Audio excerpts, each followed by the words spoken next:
Hey, I'm Ryan with Warner Discovers, and today is a big day because Ubiquiti finally announced their next generation doorbell. We've been using the Doorbell G4 for years now, and recently my doorbell just died of 5 years. It lasted since 2020. And today they finally announced two new doorbells, the Doorbell Lite and the G6 Pro Entry. So let's go ahead and take a look at what they have to offer. So looking at the Doorbell Lite, it's a really sleek and minimal doorbell. So just looking at the front, you have the camera and the big button for the doorbell. That's it. The camera on the front offers a 5 megapixel sensor as well as infrared night vision for up to 16 feet. So there is no package camera like the G4 Doorbell Pro.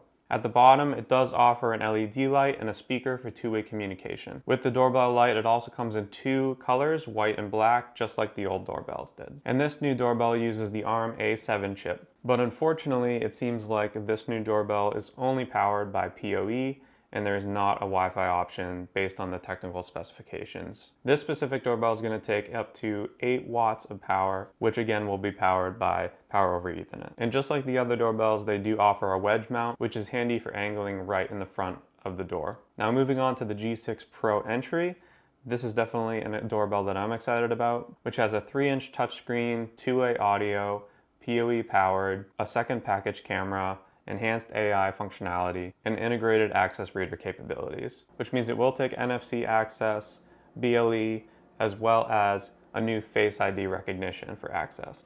And it seems like UniFi is combining the protect and access capabilities amongst their doorbell line and their reader line.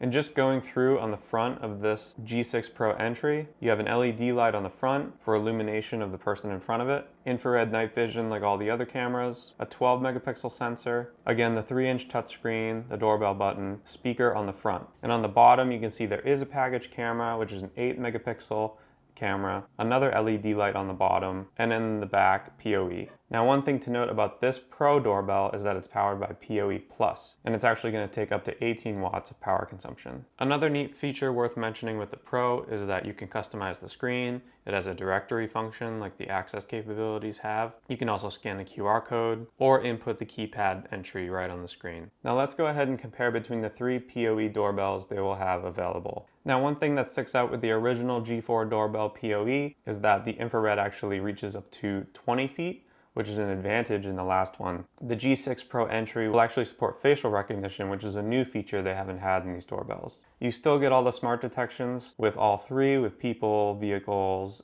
animals, etc. They all have two-way audio. There is a new tamper resistance switch on the back of the G6 Pro, so I'm interested to see what that ends up being in terms of notifications if somebody takes the doorbell off. It seems with the G6 Pro Entry, it does not include the wedge mount based on their technical specifications page. The Doorbell Lite is actually a downgrade in terms of the PoE port, so it has actually only 10100, but not that you probably really need it. Moving on to the biggest feature of these doorbells is the camera.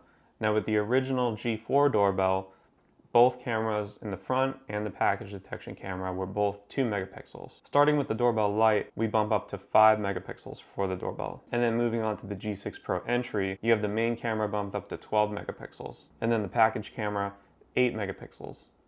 So these camera specs alone are huge jumps in comparison to the one that we've had now for years. Between the power consumption, we're working with the same between the G4 Doorbell Pro and the new Doorbell Lite. However, like I said with the G6 Pro Entry, due to the new capabilities, it's bumped up to 18 watts on the PoE. The G6 Pro Entry and the G4 Doorbell Pro actually share the same processor. However, the Doorbell Lite is using this new A7 chip, which is most likely more of a simpler chip due to the nature that it doesn't have a screen on it and things like that. Another small thing to note is the ambient operating temperature was actually bumped up for both the Doorbell Lite and the G6 Pro Entry, compared to the original G4 doorbell.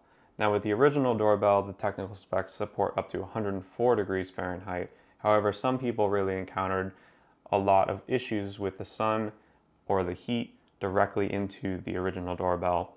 Now hopefully with this slight bump in ambient operating temperature, this may resolve a few issues that other people have had. Moving on to availability and price, right now they actually offer the Doorbell Lite for $99, shipping in October 2025, and the G6 Pro Entry, which is not actually listed with a price just yet, as of September 3rd. However, what they do say for the G6 Pro Entry is that they are going to be shipping in Q4 of 2025. Now, I'll be completely honest with you, totally missed the standard version of this camera. They did come out as well with a G6 Entry, so a non-pro version. And this basically is the same exact thing as the G6 Pro, except it doesn't include a screen on it. So you can see here what that looks like in comparison with the Pro. And just looking here at the comparison chart, you can see that the sensor for the camera on the front, instead of 12 megapixels, is 5 megapixels. It seems like the package camera is the same, and then just a slight bump down in wattage for the PoE, given that there's no screen. And as you can see right here is a view of all the doorbells they came out with today. So let me know what you guys think. I'm really excited about this new doorbell. Unfortunately for me, our doorbell just died, the original G4 that I had when I did the original video, and I just bought the G4 Doorbell Pro because I was planning on running Ethernet to it. So we will still need a doorbell by the time they end up releasing this G6 Pro, but I'm really excited to get this in the future. Let me know what you're thinking in the comments, and I'm sure many people are excited about the next phase of the doorbell and access integration. Let me know if you have any more questions, and thank you so much for watching.